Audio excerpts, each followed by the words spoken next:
statistics lecture, medical statistics. Okay. So, am I audible to everyone? Yes, ma'am. Okay.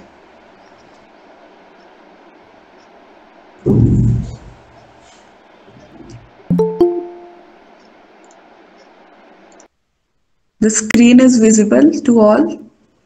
Yes, ma'am. Okay.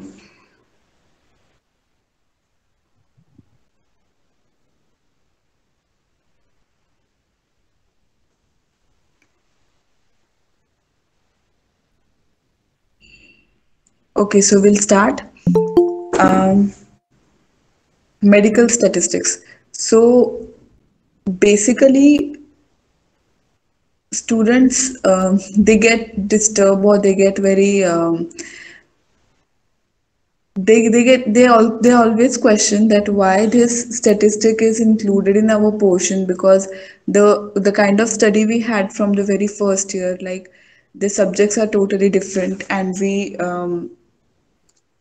the kind of subjects we have, and medical statistics research methodology, this is totally different subject. So this is given to you in the final year just because for orientation, that how you can in future how you can research, how the research are conducted, and what kind of things you required, like statistics is one of the part. If you are pursuing some kind of research, so you require all the data, you require its collection, its analysis, everything. So for that, statistics is very important. So many students get confused because they find it very hard how to write in exams. The questions they ask, like write the importance of statistics, and also from 4 years we don't deal it with statistics, right? We don't have these subjects, so we just have to like get first thing clear in mind that we don't have to get detailed in this. Okay. Whatever things which are required related to medical statistics, we are going to study that. And we don't have to detail study it, because in exams very typical questions are asked. Okay, so we'll deal with it what kind of questions are asked, but for that you should know what the basic things are about the statistics, and what actually it is given in statistics. Okay, so let's start for chapter 1, introduction. So obviously, whenever we start any portion or any topic, it is very important to understand what does it mean, the meaning of the word. So there is a definition given. Statistics is a branch of mathematics dealing with the collection, analysis, interpretation, presentation, and organization of data. Okay, so I just told you earlier that this is not related to our field, but still, it is a branch of mathematics. It's not like it does not deal with science or art or any other field. Statistics is everywhere, but basically, as it consists of numericals, there are different ways of presentation that diagrams are included, graphs are included. So it comes under the branch of mathematics. Okay, first clear it that it is a branch of mathematics dealing with the collection, analysis, interpretation, presentation, organization of data. Just imagine you have a kind of data with you, and like like it might be of anything. Okay, you have a specific data with you, and so what are the steps? Okay, so we collect the data, we analyze it, we interpret it, we present it in form of a diagram or a graph or a chart, and we organize it. Okay, so these are the steps in which statistics are represented. Okay, so what is the statistics? It is a branch of mathematics. First, make it clear it is a branch of mathematics which deals with the collection of data, analysis of data, in its interpretation, its presentation, and organization of data. Okay, so this is the very basic definition of statistics, and it is asked for SAQ what is the definition of statistic, and even if in LEQ you are asked some kind sort of question of statistic, you go with the definition first. Okay, so just write it down. What do you mean by statistic first? Okay, so we have seen the definition. Now, second definition, statistics is defined as numerical statements of facts in any department of inquiry placed in relation to each other. So as I earlier said that it includes numericals. Okay, so statistics not only consist of numericals, but it consists of numerical statements. Like there are formulas, there are different kind of derivations. Okay, so numerical statements which actually shows or demonstrate the data. Okay, hello hello, hello ma'am, yes, मैं Hindi medium से हूँ, मुझे थोड़ी problem आ रही है समझने में। क्या आप थोड़ा हिंदी में समझा दोगे? okay, okay, okay, okay, okay, fine, fine.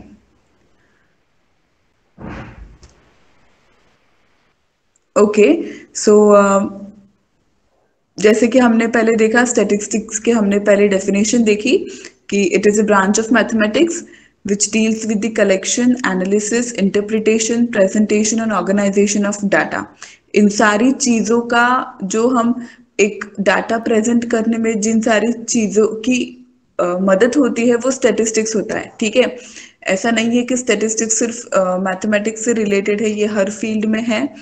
तो ये स्टेप्स याद रखना, कलेक्शन ऑफ डाटा, जैसे कि मैंने अभी एक एग्जांपल दिया था कि सपोज हमारे पास किसी चीज का डाटा है, किसी स्टूडेंट्स का डाटा है या किसी पेशेंट्स का हमारे पास डाटा है, तो हम सबसे पहले वो डाटा कलेक्ट करते हैं, right? We collect it, we analyze it, we interpret it, we present it, and it should be in an organized manner. Okay, so that what it is called statistics.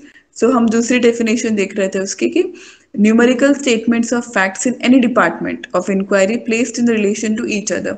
तो numeric मतलब एक numerical statement kind of format में होता है statistics. जरूरी नहीं कि सिर्फ उसमें न्यूमेरिकल्स रहे, वो एक डाटा प्रेजेंट कर रहा है न्यूमेरिकल्स फॉर्मेट में, तो वो उसमें आपको स्टेटमेंट्स भी मिलेंगे, फॉर्मूलेज भी मिलेंगे, न्यूमेरिकल्स भी मिलेंगे।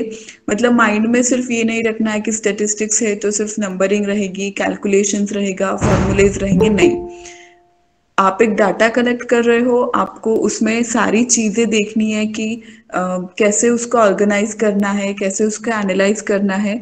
तो बहुत सारे स्टेटमेंट्स, न्यूमेरिकल स्टेटमेंट्स रहते हैं, और किसी भी डिपार्टमेंट के, मतलब जरूरी नहीं है कि लाइक जैसे पहले हमने देखा कि वो सारे फील्ड में होता है, तो it might be of any department of inquiry placed in relation to each other. ठीक है, ये बहुत इंपॉर्टेंट डेफिनेशन है।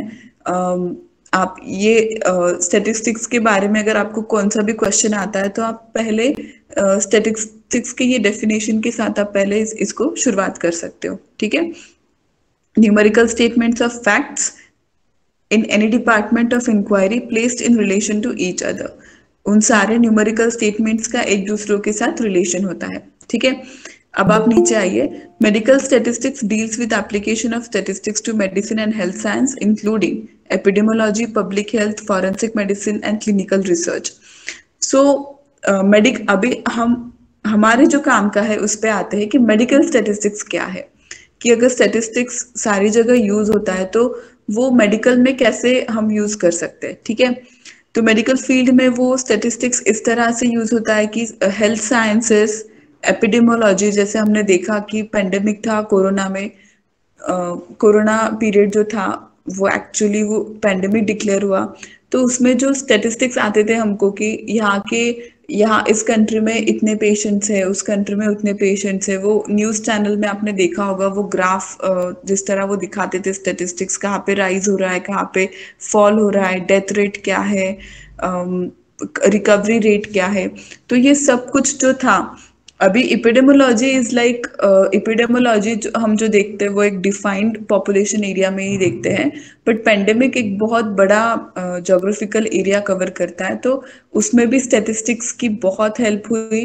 जिस तरह डाटा प्रेजेंट होता था, आपने सभी ने देखा होगा कि कहाँ पे पेशेंट्स बढ़ रहे हैं, मोर्टेलिटी रेट क्या है, डेथ रेट क्या है, रिकवरी रेट क्या है, तो उन सारी चीज़ों में because it is related to public health. Okay, then public health, forensic medicine and clinical research. अगर कोई रिसर्च कर रहा है किसी टॉपिक पे तो स्टैटिस्टिक्स की उसको जरूरत जरूर पड़ेगी. ठीक है, तो ये सारे जो मैंने अभी बताए विद एप्लीकेशंस जो है स्टैटिस्टिक्स के कि related to medicine and health science, epidemiology, public health, forensic medicine and clinical research, इन सारी चीजों में मेडिकल स्टैटिस्टिक्स एक बहुत बड़ा रोल प्ले करता है. अगर हम सोचे कि अगर मेरे पास कोई डाटा है जो कि पैराग्राफ फॉर्मेट में है, इफ सपोज मेरे पास पेशेंट का ब्लड रिपोर्ट है जो कि 2021 का है. ठीक है, एक पेशेंट का ब्लड रिपोर्ट है, तो अगर मुझे उसे अभी फिलहाल उसकी कंडीशन क्या है प्रेजेंट एंड पास्ट अगर कंपेयर करना हो तो मैं उसे उसके जो ब्लड रिपोर्ट्स जो है तो मैं उसे एक न्यूमेरिक मतलब एक प्रेजेंटेशन फॉर्मेट में प्रेजेंट करूंगी कि पास्ट में उसका एचबी इतना था, उसके डब्ल्यूबीसीज आरबीसीज इतने थे, बट अभी प्रेजेंट में इतने हैं. ठीक है, तो वो एक जो पैराग्राफ लिख के आया था जो बना हुआ था उसको मैंने एक प्रेजेंटेशन फॉर्म में कर दिया. तो इसमें स्टैटिस्टिक्स बहुत बड़ा रोल प्ले करता है कि कैसे हम डाटा को कॉम्प्लेक्स फॉर्मेट से लेके सिंपलर फॉर्मेट में हम उसको प्रेजेंट कर सकते हैं. ठीक है, it is the science of summarising, collecting, presenting and interpreting data in medical practice and using them to estimate the magnitude of associations and test hypothesis.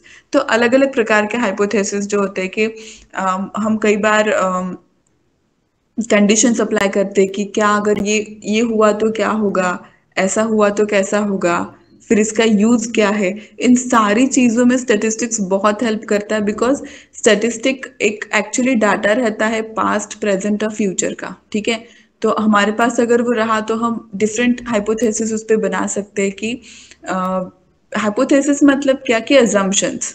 ठीक है, पहले तो हाइपोथेसिस समझ लो कि हाइपोथेसिस मतलब अजम्पशंस लगाना कि अगर ये ऐसा है तो क्या ये ऐसा हो सकता है, यू नो, ऐसे क्वेश्चनिंग करना, अजम्पशंस करना. तो इसमें स्टैटिस्टिकल डाटा बहुत हेल्प करता है.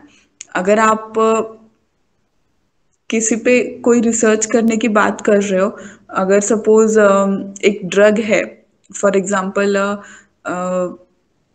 खरजूर, हम एक ड्रग ले लेंगे खरजूर, डेट्स, तो उस पे उसका जो इफेक्ट है रक्त धातु पे क्या होता है अगर आपको ये देखना है तो आप किसी पेशेंट को वो डाइट में इंक्लूड करेंगे और फिर आप देखेंगे कि उसके बिफोर एंड आफ्टर आप उसके रिजल्ट्स देखोगे, है ना. तो आपने जस्ट अज्यूम किया कि खरजूर खाने से उस स्पेसिफिकली इंडिविजुअल में क्या क्या आपको इफेक्ट्स दिखे, ठीक है, ब्लड में क्या क्या चेंजेस दिखे, तो ये सब आप प्रेजेंट कर पाओगे डाटा. तो इसमें स्टैटिस्टिक्स बहुत इंपॉर्टेंट रोल प्ले करता है. ठीक है, तो वही लिखा है उन्होंने बस कि it is the science of summarising, collecting, presenting and interpreting data in medical practice. Because medical practice करते समय बहुत बार रिपोर्ट्स बहुत ज़्यादा मायने करते हैं. रिसर्च, आप किसी चीज़ पे रिसर्च कर रहे हो तो आपके रिपोर्ट्स कैसे थे, पहले कैसे थे, बाद में कैसे थे, तो इन सारी चीज़ों का एक मेंटेनेंस रखने के लिए स्टैटिस्टिक्स बहुत हेल्प करता है. And using them to estimate the magnitude of associations and test the hypothesis. ठीक है, तो अभी मैं ये पढ़ रही हूँ, आप सुन रहे हो, तो ऐसे ऐसे ज़रूरी नहीं है कि सिर्फ ये जो सेंटेंस लिखा है आप इसी फॉर्मेट में अपना डेफिनेशन लिखे, इसी को रट्टा मारे. नहीं, बिल्कुल नहीं.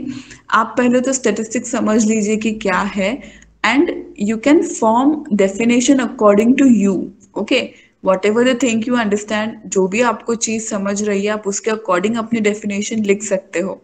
बस इतना है कि पहले कंसेप्ट समझ लो कि स्टैटिस्टिक्स है क्या, उसका अपने मेडिकल फील्ड में क्या यूज है. ठीक है, तो जैसे कि पहले था कि वो मतलब it deals with the application of statistics, right. तो कहाँ कहाँ वो यूज होता है, एपिडेमोलॉजी में, पब्लिक हेल्थ, फॉरेंसिक मेडिसिन, ये आपने पॉइंट डाल दिया. फिर नीचे लिखा है कि day to day practice, medical practice में वो किस तरह से यूज होता है, तो कलेक्शन में यूज होता है, प्रेजेंटिंग में, इंटरप्रिटिंग में, इन सारी चीजों में. And to test the hypothesis, जैसे मैंने बोला कि अगर आप कोई अजम्पशन लगा रहे हो तो उसके इफेक्ट्स क्या होंगे बिफोर आफ्टर, इन सारी चीजों में स्टैटिस्टिक्स बहुत इंपॉर्टेंट रोल प्ले करता है. ठीक है, अभी नीचे देखना एक टर्मिनोलॉजी है demography. So what is demography? It is the statistical study of populations, especially human beings. Okay, so demography, अभी आपको ऐसे टर्म्स आते जाएंगे जैसे कि डेमोग्राफी है, एपिडेमोलॉजी है, और भी बहुत सारे टर्म्स है जो नए होंगे आपके लिए। तो इन सबको समझ लेना पहले बहुत जरूरी है, क्योंकि ये इंट्रोडक्शन में इसलिए दिए है क्योंकि ये आपको अभी हर जगह पे आएंगे स्टेटिस्टिक्स में। ठीक है, सो it is the what is demography? It is the study of population in statistical format. Okay, it is the study of population, specifically of human beings, not of some animals or different things, but dealing with the human beings, but in statistical format. Okay, it encompasses the study of size, structure, and distribution of these populations and spatial or temporal changes in them in response to birth, migration, aging, and death. तो demography में अगर आप देखोगे, जब आप कोई पॉपुलेशनल data देखते हो कि स्पेसिफिक एरिया में कितना पॉपुलेशन है, कितने लोग हैं, कितने लोग यहाँ से माइग्रेट हुए, कितने लोग कितने लोगों का बस यहीं पे जन्म हुआ, यहीं पे उनकी डेथ हुई, तो ये सारा जो डेटा रहता है एक स्पेसिफिक पॉपुलेशन का, तो उसे हम डेमोग्राफी बोलते हैं। ठीक है, पहले आप समझ लेना कि डेमोग्राफी, तो पहले तो हम ह्यूमन बींग्स, मतलब एक it is a study of population. ठीक है, अगर आप पॉपुलेशन की बात करो तो उसमें भी स्पेसिफिकली उन्होंने दिया है कि ह्यूमन बींग्स के बारे में ही है। तो उस स्पेसिफिक एरिया में, उस स्पेसिफिक पॉपुलेशन में क्या क्या हुआ, मतलब कितने लोग वहां से माइग्रेट हुए, कितने लोग वहीं पे जन्मे, वहीं पे मरे, कितने लोग कितने लोगों का मतलब जो है, कितने लोग वहां पे पहले थे, फिर बाद में कितने हुए, साइज एंड स्ट्रक्चर। ठीक है, तो इन सारी चीजों, जो पॉपुलेशनल स्टडी होता है, जो इन सारी चीजों से रिलेटेड स्टडी को हम बोलते हैं डेमोग्राफी। ठीक है, तो ये टर्म आप समझ लीजिए, बिकॉज ये आपको अभी आगे भी आएगा। तो study of population in statistical format is nothing but demography, and वहां पे फिर स्पेसिफिक वो पॉपुलेशन का size, structure, migration, ageing, death in response to birth, तो ये सारी चीजें वो पॉपुलेशनल स्टडी में आ गई। ठीक है, अभी आप नीचे देखिएगा, epidemiology, it is the study and analysis of patterns, causes and effects of health and disease conditions in defined populations. So epidemiology is like, it is confined to a very defined population। मतलब epidemiology एक आपको एक specific state में आपको दिखेगा। ठीक है, epidemiology is different, epidemic is different, pandemic is different। pandemic covers the more greater geographical area। अगर देश से बाहर भी वो चीज है तो हम उसे पैंडेमिक डिक्लेयर करते हैं। ठीक है, but epidemiology it it it deals with a defined population, एक सिटी में होगा या एक स्टेट में होगा, स्पेसिफिक जगह पे वो होगा। ठीक है, तो उसका स्टडी करना कि एपिडेमियोलॉजी, अगर कोई डिसीज है जो फैल रहा है, जो कंटामिनेटेड है, जो फैल रहा है, तो उसके कॉजेस क्या है, उसके पैटर्न्स कैसे है, वो कैसे फैल रहा है, कहाँ से शुरू हो रहा है, इफ उसके इफेक्ट्स अपने हेल्थ पर क्या हो रहे हैं, और वो डिजीज कंडीशन मतलब कितना फैला रहा है। ठीक है, अगर वो क्योरेबल है तो कितना है, अगर डिजीज है तो कितने परसेंटेज में है। तो ये सारी चीजें जब हम कैलकुलेट करते हैं स्पेसिफिक डिसीज के बारे में, तो ये सब आ जाता है एपिडेमियोलॉजी में।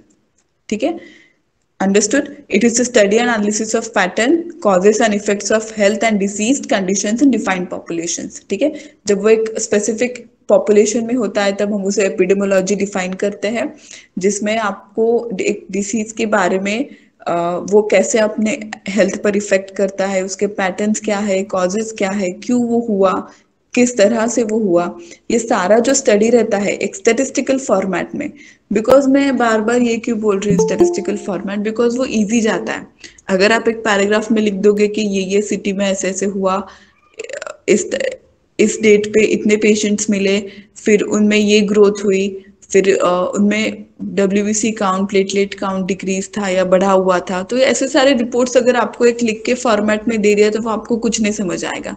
बट अगर वही रिपोर्ट आपको स्टैटिस्टिकल फॉर्मेट में दिया जाएगा, एक एनालिसिस करके प्रेजेंट करके दिया जाएगा, तो शायद आपको वो अच्छी तरह से समझ में भी आएगा और आप उस पर स्टडी भी कर सकोगे। ठीक है। तो इन सारी चीजों की वजह से स्टेटिस्टिक्स इम्पोर्टेंट है। नीचे आ जाइए, स्कोप ऑफ मेडिकल स्टेटिस्टिक्स। ठीक है, so what is the scope of medical statistics. तो इसको इन्होंने तीन इसमें डिवाइड किया है, nature of statistics, functions and limitations. So कोई भी अगर हम चीज पढ़ रहे हैं, तो अभी जैसे हम स्टेटिस्टिक्स पढ़ रहे हैं, तो इसका स्कोप क्या है, मतलब इसका यूज क्या है, इन शॉर्ट इसका यूज क्या है। तो उसको हम तीन तरीके से देखेंगे। पहला तो नेचर, फंक्शंस और लिमिटेशंस क्या क्या है। ठीक है, सो सबसे पहले आएंगे हम नेचर ऑफ स्टेटिस्टिक्स पे।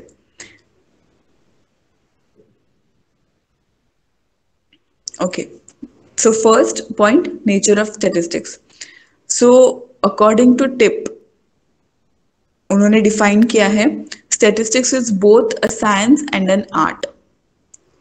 It is both science and an art. जैसे हमने पहले ऊपर देखा कि it is a branch of mathematics, तो यहाँ पे साइंस और आर्ट क्यों आया है, तो स्टेटिस्टिक्स स्टेटिस्टिक्स ऐसे, जैसे पहले बोला कि उसमें न्यूमेरिकल्स है, उसमें सारी फॉर्मूलेज है, सारी चीजें हैं, तो वो मैथमेटिक्स के अंडर जाता है। बट ऐसा नहीं है कि सिर्फ हम इंजीनियरिंग या इकोनॉमिक्स में ही उसको यूज करते हैं। ठीक है, स्टेटिस्टिक्स ऐसी ब्रांच है जो अभी अभी तो फिलहाल सारे फील्ड्स में यूज होती है।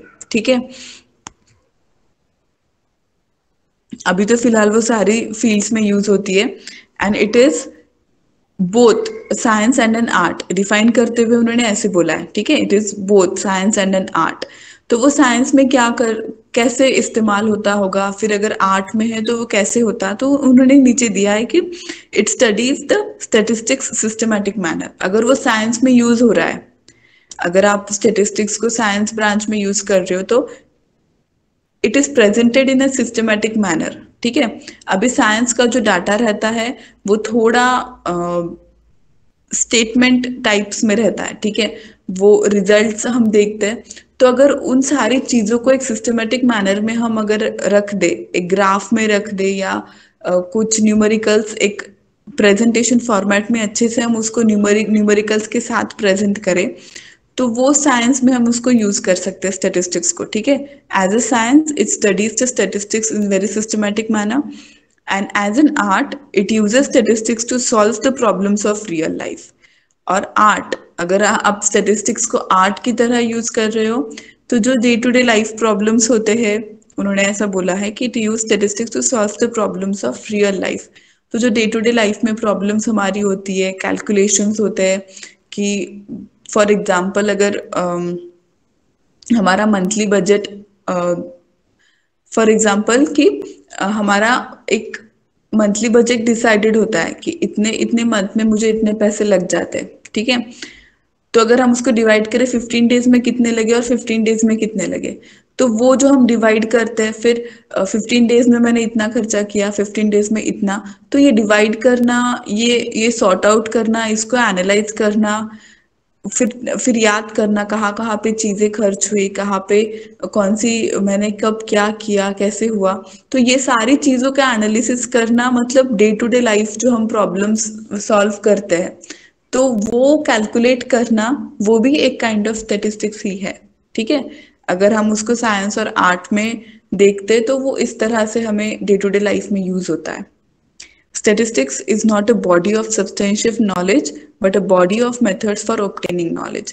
ये एक ऐसा नहीं है कि आपको बस स्टेटिस्टिक्स दिया है और आपको पढ़ना है, नहीं, it is not that substantive knowledge. It is it is actually a method of obtaining a knowledge. ये हमको नॉलेज गेन करने में हेल्प करता है। जैसे मैंने पहले बोला कि कॉम्प्लिकेटेड चीजों को वो सिंपलर फॉर्मेट में हमको प्रेजेंट करता है, तो इसलिए ये पढ़ना जरूरी है। और ये स्टेटिस्टिक्स हम डे टू डे लाइफ में भी यूज करते हैं, चाहे वो सिंपलर फॉर्मेट में हो या कॉम्प्लेक्स में हो, सारी चीजों में अभी स्टेटिस्टिकल डाटा होता ही है।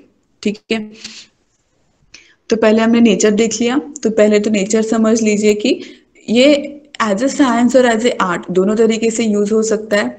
अगर आप साइंस में उसको प्रेजेंट कर रहे हो, तो वो एक आपके डाटा को सिस्टमिक मैनर देगा, जिससे कि वो पढ़ने में आसानी होगी। ठीक है, अगर आप उसको आर्ट में देख रहे हो, तो 8 में फिर जो day to day life problems होती है हमारी कि कैसे कैलकुलेट करना है, चीजों को कैसे रखना है, तो वो उन सारी चीजों में स्टेटिस्टिक्स हमें हेल्प करता है। ठीक है, वो डाटा जिस तरह से हम कलेक्ट करते हैं, बिकॉज कौन सा भी अगर हम देखें कि स्टेप्स क्या रहते हैं, अगर आप कोई किसी चीज को आप अगर मेंशन कर रहे हो, तो सबसे पहले आप तो डाटा कलेक्ट करोगे, फिर उसका एनालाइज करोगे, है ना।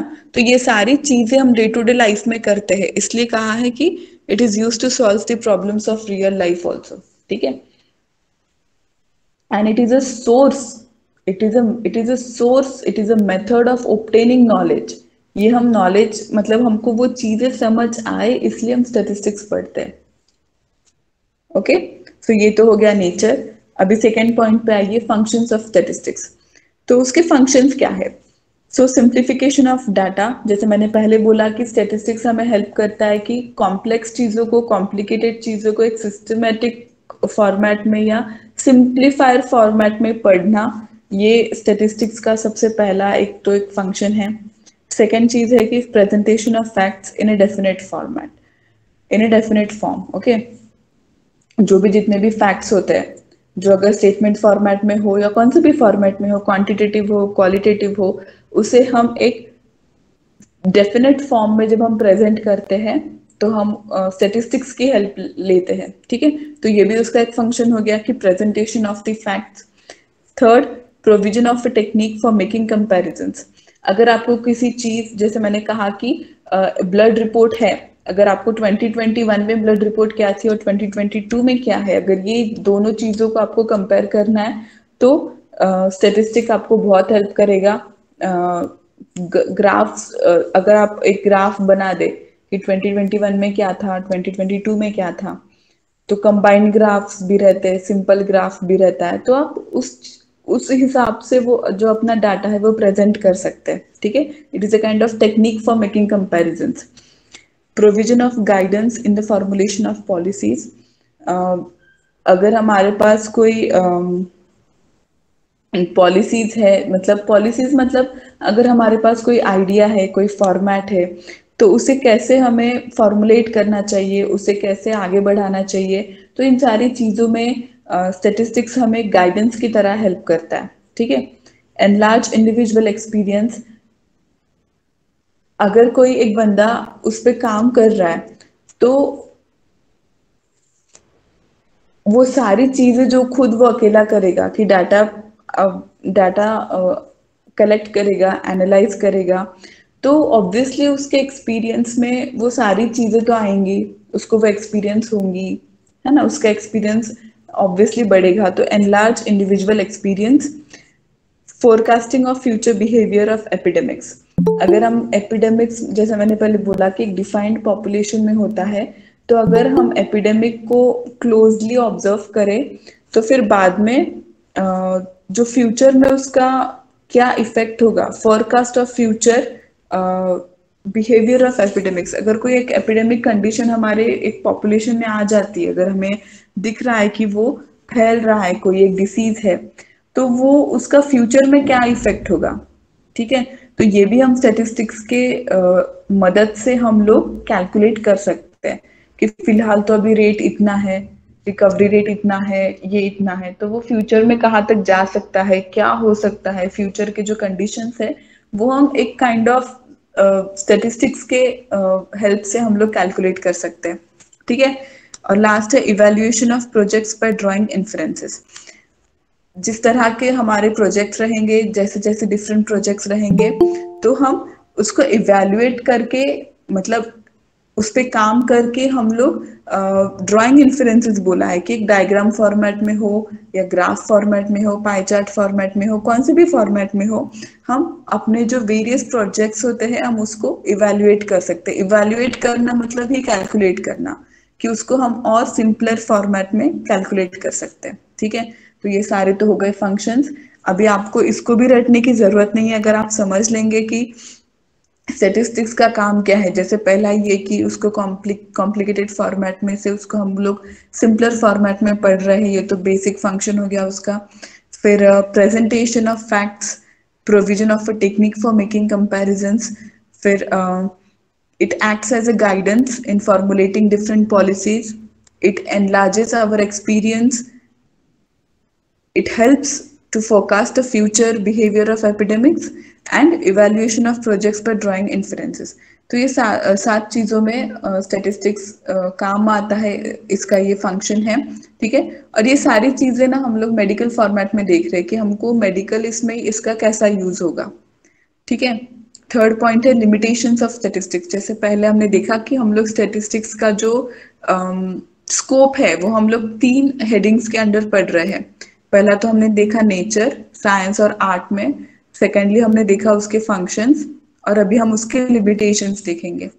Statistics does not study qualitative phenomena. जैसे मैंने पहले बोला कि statistical all deals with the numericals, okay, so it is all about the quantity, it is all about the quantitative data, not about qualitative. इसमें quality नहीं है, इसमें abstract नहीं है कि ये अच्छा है ये बुरा है, नहीं। Statistics is all about numericals, it is all about quantitative, कि पहले रेशियो इतना था अभी रेशियो इतना है, ये सारी चीजें हैं, इसमें स्टैटिस्टिक्स डील होता है। सेकेंडली ये अभी हम लिमिटेशंस बता रहे हैं, ठीक है। क्वांटिटेटिव नहीं है, क्वालिटेटिव नहीं है वो डाटा।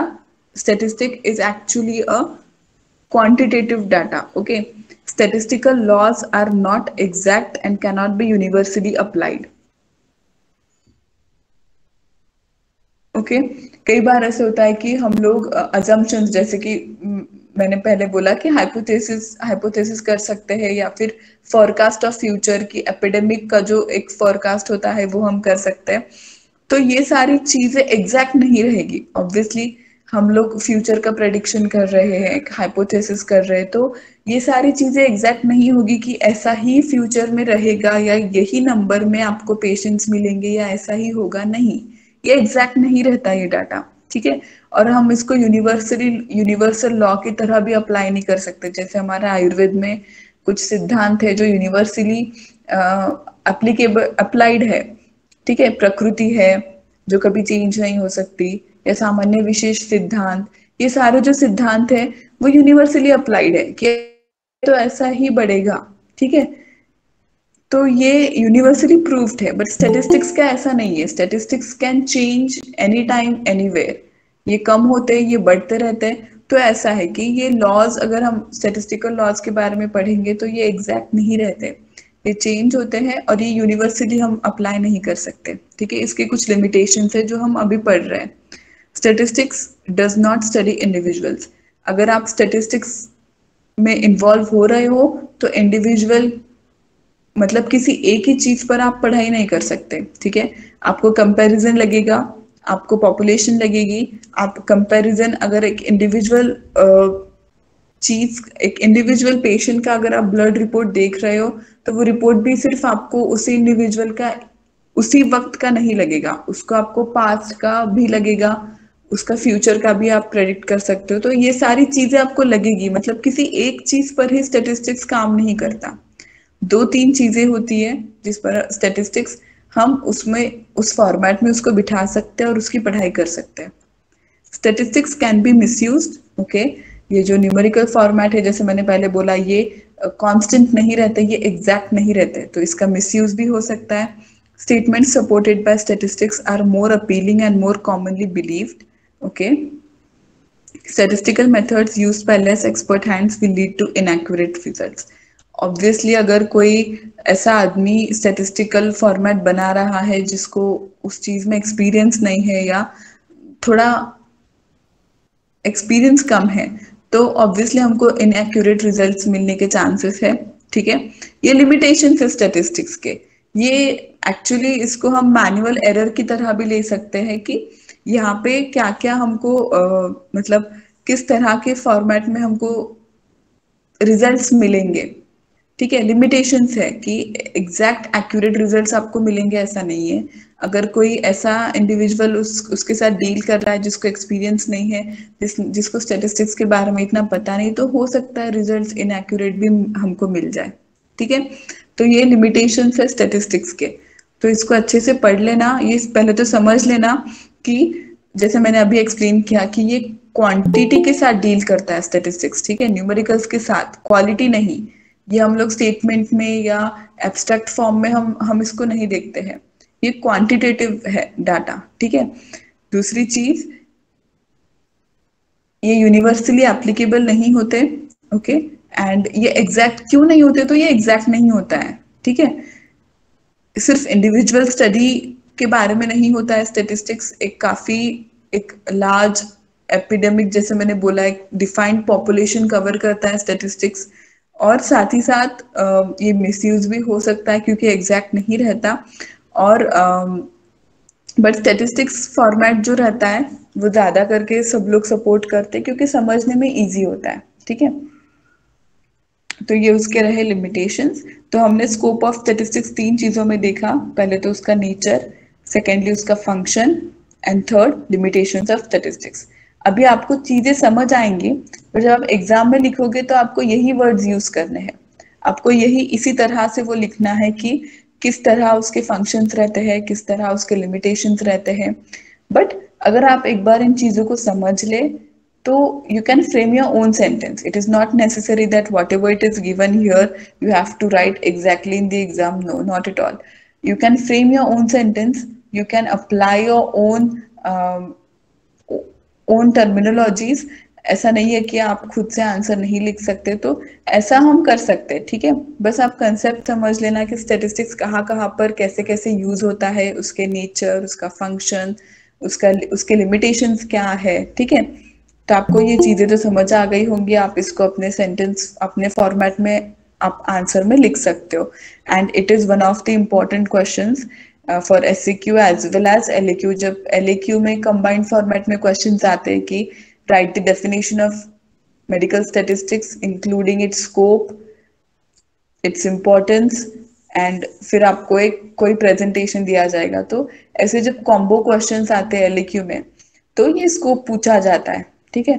तो इसके 3 हेडिंग्स अच्छे से याद कर लेना, नेचर, फंक्शंस और लिमिटेशंस, और उसके अंदर जो आपको चीजें जो अभी समझ आई है वो लिख देना। और scope of statistics as a SQ भी क्वेश्चन आता है, ठीक है। तो अभी हम देखेंगे importance of statistics. The word statistics is used as a singular और प्लूरल।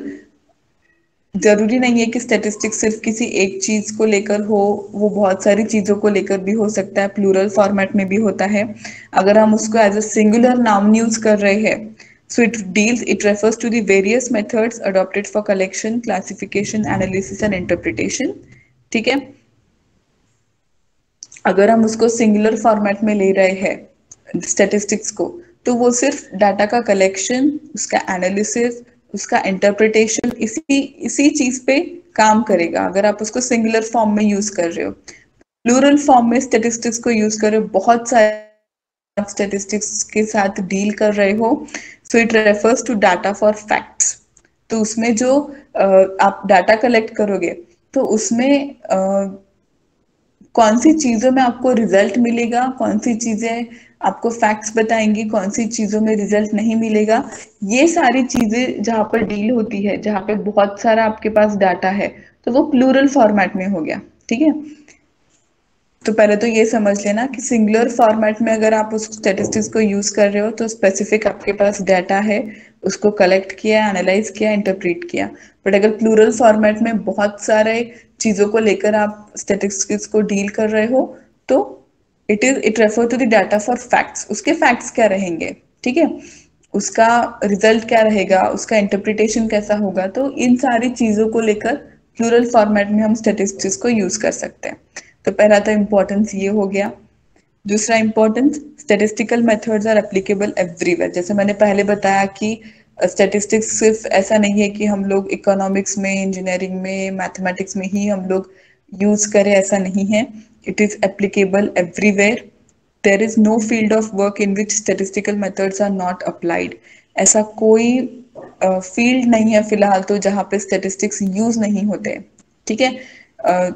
स्टैटिस्टिकल डाटा हमें हर जगह पे लगता है, हर जगह पे। इवन मेडिकल फील्ड में भी जब पेशेंट का रिपोर्ट्स आते हैं तो वो भी स्टैटिस्टिकल फॉर्मेट में ही होता है ना, रिपोर्ट जो होता है। तो statistics in the sense numerical format में ही होता है, अगर कंपेयर करके आया होगा तो स्टैटिस्टिकल फॉर्मेट में होगा। तो ऐसा नहीं है कि स्टैटिस्टिक्स सिर्फ ये लोग ही पढ़ सकते हैं या इसी फील्ड में यूज होता है, नहीं ऐसा नहीं है, ठीक है। वो अभी हर फील्ड में है और हर जगह एप्लीकेबल है। तो ये इम्पोर्टेंस काफी इजी है, पहला तो ये लिख देना। फिर नीचे है कि economic planning without statistics is bound to be baseless. अगर आप किसी चीज में इकोनॉमिक प्लानिंग कर रहे हो, ठीक है, इकोनॉमिक्स में तो न्यूमेरिकल्स आपको आएंगे ही, और उसमें भी अगर आप स्टैटिस्टिक्स की मदद नहीं ले रहे हो, so it is bound to be baseless. Direct उन्होंने इंपॉर्टेंस दे दिया कि वो बेसलेस प्लानिंग होगा, जो भी इकोनॉमिकल प्लानिंग आप लोग कर रहे हो। तो वो अगर उसमें स्टैटिस्टिक्स इन्वॉल्व नहीं है, न्यूमेरिकल्स नहीं है उसमें, बिफोर आफ्टर जो कंपैरिजन हम लोग करते, उसमें एनालिसिस ही नहीं आपने अगर कुछ किया, सो it is baseless. Okay, statistics serve in administration and facilitate the work of formulation of new policies. ठीक है, so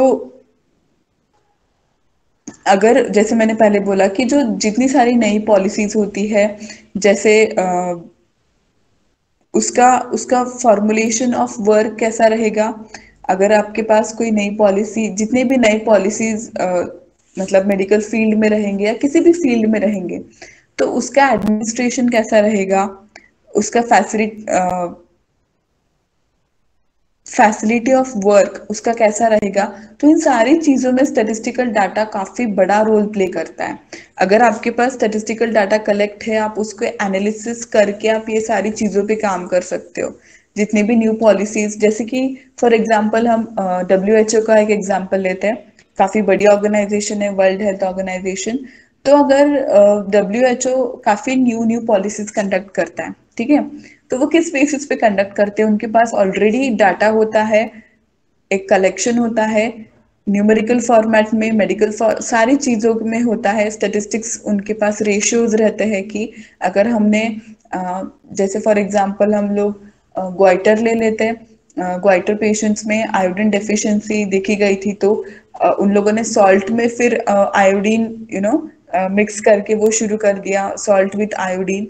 तो ये सब उन्होंने क्यों किया, क्योंकि ग्वाइटर के पेशेंट्स बढ़ रहे थे, वो रेशियो बढ़ रहा था, आयोडीन डेफिशिएंसी ज्यादा हो रही थी। तो उन्होंने सॉर्ट ऑफ क्या ये निकाला, क्या फैसिलिटी निकाली उन लोगों ने कि सॉल्ट के साथ आयोडीन कंबाइन करके फिर ऐसे मतलब आयोडीन इनटेक बढ़ाया गया। तो ये जो कोई न्यू पॉलिसीज होती है, तो क्या करने से क्या होगा, फिर इसका रिजल्ट कैसे होगा, इफेक्ट कैसे होगा, तो ये सारी चीजों को देखने के लिए स्टैटिस्टिकल डाटा पहले तो होना बहुत इंपॉर्टेंट होता है। उसके रेशियोज देखना, फिर ठीक है अगर इतने लोगों में ये काम आया है तो आगे तक कहाँ तक जाएगा, कैसे होगा। तो इन सारी चीजों को देखने के लिए स्टैटिस्टिक्स बहुत इंपॉर्टेंट रोल प्ले करता है, ठीक है। ये आप एक इम्पोर्टेंस लिख देना कि इकोनॉमिक प्लानिंग तो बेसलेस ही होती है स्टैटिस्टिक्स के बिना। और दूसरा, न्यू न्यू पॉलिसीज जो होती है उसके वर्क फॉर्मुलेशन में, फैसिलिटेशन में और एडमिनिस्ट्रेशन में स्टैटिस्टिक्स रोल प्ले करता है। नीचे देखिए, proper application of statistical methods to the analysis of data arising in the medical sciences and interpretation of the results are crucial to the understanding and underlying medical scientific phenomena and to advancing knowledge and practice, ठीक है। तो यहाँ पे वो लोग बता रहे हैं कि अगर हम स्टैटिस्टिकल डाटा को, स्टैटिस्टिकल मेथड्स जो है, अगर इसको हम प्रॉपर तरीके से यूज करते हैं, तो आने वाले दिनों में जो कोई भी प्रैक्टिस में जितने कोई भी, फॉर एग्जांपल हम एक मेडिसिन ले लेते हैं, ठीक है, तो अगर वो मेडिसिन का अगर हम लोग अच्छे से उस पर वर्क करें, उसका जो पेशेंट पे होने वाला इफेक्ट है, पहले वो पेशेंट कैसा था, फिर बाद में उसमें वो मेडिसिन लेने के बाद क्या क्या इफेक्ट्स दिखे, तो ये सारी चीजें देखने में, समझने में स्टैटिस्टिक्स हमको हेल्प करता है, ठीक है। पहले उस पेशेंट में कौन सी कंडीशंस थी, कैसे थे, फिर बाद में क्या क्या हमको इफेक्ट दिखा, तो ये सारा जो इंटरप्रिटेशन रहता है मेडिकल फील्ड में, ठीक है, पूरा जो इंटरप्रिटेशन रहता है इसमें स्टैटिस्टिक्स हमको हेल्प करता है। वो कैसे करता है, उसके प्रेजेंटेशन क्या है, ये हम लोग आगे के लेक्चर्स में देखेंगे, बट फिलहाल तो ये समझ लेना कि इन सारी चीजों में, ठीक है, इंटरप्रिटेशन में, एनालिसिस में, ये सारी चीजों में स्टैटिस्टिक्स हमको नॉलेज गेन करने में हेल्प करता है। ठीक है, अगर आप डे टू डे लाइफ का एग्जांपल ले लेना, जब हम स्टडी करते हैं, ठीक है, तो हम स्टडी करते वक्त अगर एक पैराग्राफ हमको दिया हुआ है, स्पेशली जब हम गायनेकोलॉजी, पेडियाट्रिक्स ऐसे सब्जेक्ट्स पढ़ते हैं, या फिर सर्जरी के नोट्स रहते हैं, तो वो सर्जरी के जो स्टेप्स रहते हैं, ठीक है, अगर किसी चीज की हमको सर्जरी पढ़नी है, अब हमको पता है कि ये एलएक्यू में आने वाला है, ये पढ़ना ही है, तो हम लोग अगर वो पैराग्राफ फॉर्मेट में दिया हुआ रहेगा तो हम लोग क्या करते हैं कि उसको एक एक स्टेप बाय स्टेप लिखते हैं, है ना, फ्लो चार्ट तैयार करते हैं कि पहले हमने तो ये यहाँ से इंसिजन लिया, फिर नेक्स्ट स्टेप में हमने ये फोर्सेप यूज करी, ये किया, वो किया। तो हम लोग उसको एक फ्लो चार्ट के फॉर्मेट में अगर लिख दे तो वो विजनरी भी हमको याद रहता है और इसे दिमाग में भी याद रहता है, हम उसको याद करके अच्छे से लिख भी लेते हैं, अगर वो एक फ्लो चार्ट फॉर्मेट में हो। हमने उसको एक प्रेजेंट किया, उसको अच्छी तरीके से प्रेजेंट किया। तो अगर ये डाटा हमारे पास प्रेजेंट रहता है तो हम लोग मेडिकल फील्ड में स्टैटिस्टिक्स को बहुत, मतलब स्टैटिस्टिक्स बहुत यूजफुल रहता है मेडिकल फील्ड में। ठीक है, अगर उसको हम न्यूमेरिकल फॉर्मेट में लिख दे या उसको अच्छी तरीके से प्रेजेंट करे कि कौन से साल में क्या था, कैसा था, तो वो हमको ज्यादा हेल्प करता है। ठीक है, and to advancing knowledge and practice, it advances our knowledge and practice. ठीक है, तो ये एक इंपॉर्टेंस आप लिख सकते हो। नीचे है health statistics provide a clear indicator as to the well-being of a population, individual और country. Clear indicator to the well-being of a population, individual और कंट्री। तो जैसे मैंने पहले बोला कि स्पेसिफिक पॉपुलेशन में अगर आपको कोई डिसीज दिख रहा है, कंटामिनेटेड है, तो उसके इफेक्ट्स, साइड इफेक्ट्स, फिर उस पर यूज होने वाली मेडिकेशंस, कितने लोगों में काम किया, कितने लोगों में नहीं किया, तो ये सारी चीजें देखना, ये सारा डाटा कलेक्शन, ये सब चीजें स्टेटिस्टिक्स हमको इसमें हेल्प करता है, हेल्थ स्टेटिस्टिक्स। ओके, तो वो एक as a indicator role play करता है हमारे वेल-बीइंग में, not just of a population but of a specific individual और country also. Statistics in medicine help assess patients and provide insight into subgroups within a population.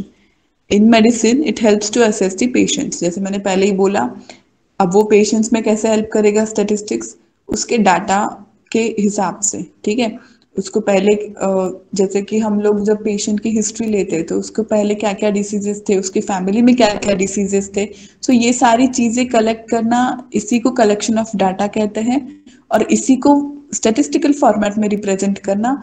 तो ये medical statistics हो गया कि वो उस इंडिविजुअल पेशेंट का जितना भी कोई डाटा है कंपेयर करके, उन सालों में क्या था, अभी फिलहाल कैसा है, क्या है, ये कंपेयर करके प्रेजेंट करना, यही स्टैटिस्टिक्स है। ठीक है, it helps to assess the patients and provide insight into subgroups within a population.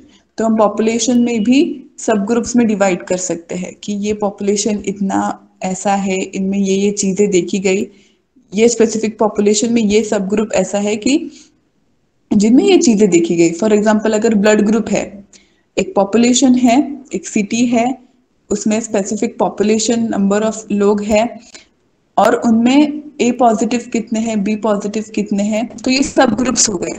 A positive वाले अलग, उनका ग्रुप अलग, बी पॉजिटिव वालों का अलग। तो उनमें जो होने वाले चेंजेस है, या वो कौन से डिसीज, कौन सा ब्लड ग्रुप कौन से डिसीज को affect, what we can say, कौन से डिसीज को जल्दी वो पकड़ लेता है, या क्या, कैसे रिएक्ट करता है, कौन से ब्लड ग्रुप वाले इंडिविजुअल्स कैसे रिएक्ट कर रहे हैं स्पेसिफिक डिसीज को, ये सारी चीजें हम स्टैटिस्टिक्स के माध्यम से पढ़ सकते हैं। ठीक है, researchers use statistical test to determine Researchers use statistical tests to determine results from experiments, clinical trials of medicine and symptoms of diseases. जैसे मैंने पहले बोला, जो कोई लोग रिसर्च करते हैं उन्हें तो स्टैटिस्टिकल डाटा लगता ही है, बहुत हेल्प करता है। किस कैसे, तो to determine results from experiments. Experiments मतलब क्या, जैसे मैंने पहले एग्जांपल दिया कि आप अगर खरजूर ये ड्रग ले रहे हो, तो उस पेशेंट को आप खरजूर खिला रहे हो, तो आपको उस पेशेंट में क्या क्या फर्क दिख रहा है, उस इंडिविजुअल में क्या आपको फर्क दिख रहा है, ये एक्सपेरिमेंट ही हुआ ना, कि अगर आप उसको खरजूर या द्रव्य आप उसके डाइट में इनटेक करा रहे हो, तो उसके ऑन और सॉरी बिफोर और आफ्टर इफेक्ट, उसके रक्त में आपको क्या क्या चेंजेस दिखे, रक्त धातु में उसके क्या चेंजेस हुए। तो ये काइंड ऑफ एक्सपेरिमेंट ही हुआ। क्लिनिकल ट्रायल्स ऑफ मेडिसिन, जैसे कि मेडिसिन के क्लिनिकल ट्रायल्स होते हैं, पहले कुछ एनिमल्स पे फिर ह्यूमन बींग्स पे। तो वो जो क्लिनिकल ट्रायल्स का जो डाटा होता है कि कितने परसेंटेज वो यूज हुआ, कितना परसेंटेज वो डिक्रीज इंक्रीज, क्या उसका फंक्शन है, कैसा है, ये सारा हम लोग स्टेटिस्टिक्स के हिसाब से देख सकते हैं। एंड सिम्टम्स ऑफ डिसीज, तो उस डिसीज के सिम्टम्स कितने लोगों में दिखे, कितने लोगों में नहीं दिखे, ये काइंड ऑफ एक रेशियो जो हम है वो स्टेटिस्टिक्स के यूज से पढ़ सकते हैं। The use of statistics in medicine provides generalization for public to better understand the risk for certain, है ना। अगर वो मेडिसिन नहीं यूज हो रहा है, अगर वो मेडिसिन के साइड इफेक्ट्स ज्यादा है कंपेयर टू अदर मेडिसिन, तो ऑब्वियसली फिर वो मेडिसिन का रिस्क क्या है, वो मेडिसिन कौन से ब्लड ग्रुप के लिए रिस्की है, क्या है, ये हमको डाटा के प्रेजेंट, जिस तरह से वो डाटा प्रेजेंट होगा हमको समझ में आ जाएगा। For certain diseases such as links between certain behaviours and heart disease और कैंसर। तो यहाँ पे उन्होंने एग्जांपल दिया हार्ट डिसीज और कैंसर का। तो अगर कोई स्पेसिफिक मेडिसिन है, अगर उसका जनरल यूज हम लोग कर रहे हैं, तो उस वो पब्लिक के लिए हार्ट डिसीज कैंसर में वो यूजफुल है या नहीं, ये हम लोग स्टेटिस्टिक्स के हिसाब से देख सकते हैं। इन शॉर्ट स्टेटिस्टिक्स क्या है, तो एक कंपैरिजन करना, डाटा को कलेक्ट करके उसको एनालाइज करना मतलब समझ लेना, उसको इंटरप्रेट करना मतलब उसको डिवाइड करना, उस पे काम करना, और उसको रिप्रेजेंट करना, उसको अच्छे से किसी फॉर्मेट में, डायग्राम फॉर्मेट में, चार्ट फॉर्मेट में या ग्राफ फॉर्मेट में प्रेजेंट करना, और उसको ऑर्गेनाइज करना, फिर उसको उस हिसाब से कंटिन्यूसली ऑर्गेनाइज करना, मतलब ही it is all about statistics. Okay, तो चैप्टर 1 था ये, इंट्रोडक्शन था स्टैटिस्टिक्स का। आई होप आपको सबको अच्छे से समझ आ गया होगा। सबसे पहले अगर स्टैटिस्टिक्स के बारे में आपको कोई क्वेश्चन पूछे, एलएक्यू ऐसे क्यों हो या एलएक्यू हो, always start with the definition, always start your answer with definition. Okay, go with the definition first. It is a branch of mathematics which deals with, जैसे मैंने अभी समझाया, फिर 2-3 डेफिनेशंस लिख देना, और फिर अगर स्कोप पूछा है एसक्यू में तो स्कोप अच्छे से लिख देना, 3 हेडिंग्स के अंडर उसको डिवाइड किया था। फिर उसका इम्पोर्टेंस, तो इम्पोर्टेंस में आप काफी सारी चीजें लिख सकते हो, बट यहाँ पर जितनी दी गई है आप इसको इंटरप्रेट करके इसको इलेबोरेट भी कर सकते हो, जो चीजें आपको समझ आई है वो भी दे सकते हो, एंड मोस्ट इम्पॉर्टेंटली एग्जाम्पल्स, जितने ज्यादा एग्जाम्पल्स आप लोग यूज करोगे ना, उतना आपका आंसर एक तो पहले तो बढ़ेगा, सेकेंडली एग्जामिनर अगर वो पढ़ रहा है तो उसको वो अच्छे से समझ में भी आएगा। ठीक है, आपको जैसे समझ आया वैसे उसको भी समझ आएगा। तो ये ख्याल रखना, एग्जाम्पल्स देते रहना, इम्पोर्टेंस पूछा हो, स्कोप पूछा हो, तो अपने हिसाब से जो आपको एग्जाम्पल सूट करता है, जो अभी मैंने दिए वो भी आप दे सकते हो। तो ऐसे करके आप अगर आंसर अच्छे से लिखते हो तो जितना, एंड सब मोस्ट इम्पॉर्टेंटली पॉइंट्स सारे कवर करो। ठीक है, अगर आप एग्जाम्पल भी एक हाथ दो कम दे देना, बट पॉइंट्स सारे कवर करना। स्कोप में 3 ही पॉइंट्स, तीनों भी पॉइंट्स आने ही चाहिए, फंक्शंस, लिमिटेशंस एंड नेचर। फिर इम्पोर्टेंस में ये सारी चीजें आनी चाहिए कि कैसे कैसे यूज होता है, स्टेटिस्टिक्स को सारे फील्ड में है, एक बार इसको भी अच्छे से पढ़ लेना। तो ये सारी चीज अगर आप करोगे तो आपको ये हार्ड नहीं जाएगा। और फिलहाल तो ये इंट्रोडक्शन था, जैसे जैसे हम लोग आगे लेक्चर्स देखते जाएंगे आपको समझ आएगा कि ये एक्चुअली इतना हार्ड नहीं है। ठीक है, तो अगर किसी को कोई क्वेरी है तो वो पूछ सकता है मुझे।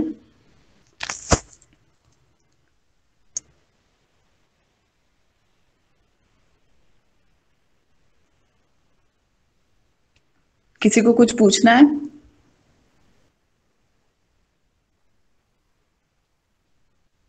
जो भी आपके डाउट्स है वो आप मुझसे पूछ सकते हो। अभी फिलहाल तो हमने इंट्रोडक्शन ही देखा है, अगर आपको कोई डाउट है तो आप पूछ सकते हो।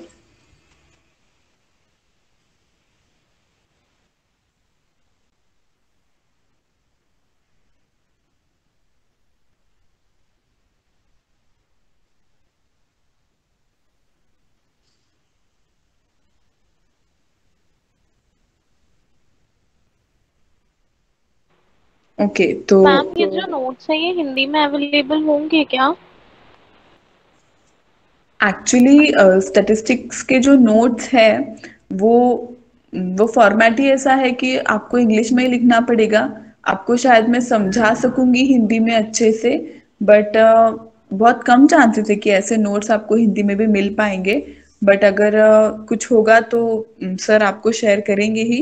आई आई थिंक हिंदी में भी हो सकता है, फाइंड आउट करके देख लेंगे। बट मैम हम लोगों के फिलहाल पास देवेंद्र करके बुक है, ओके देवेंद्र ओके। सिंह चाहर, हम लोग उससे पढ़ रहे हैं। तो उसमें हिंदी में दिया हुआ है क्या ये सब? जी जी मैम। Okay okay.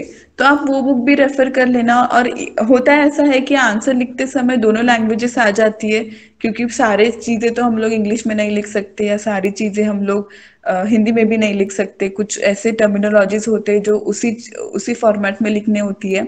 तो अगर आपको हिंदी में प्रेफरेबल होता है तो आप हिंदी में से पढ़ लेना। बट मोस्ट इम्पॉर्टेंटली जो डेफिनेशंस है, जो ये सारी चीजें हैं, अगर आप ठीक है, मैं आपको हिंदी में भी वो सारी चीजें समझाऊंगी और इंग्लिश में भी समझाऊंगी। तो जैसे आपको जिस तरीके से आपको आंसर लिखना है, दोनों तरीके से आप लिख सकते हो। ये नोट्स अभी फिलहाल तो हिंदी में नहीं है अवेलेबल, बट हम लोग ट्राई करेंगे कि अगर हिंदी में है तो वो मिल पाए तो वो भी आपसे शेयर कर लेंगे। Okay ma'am.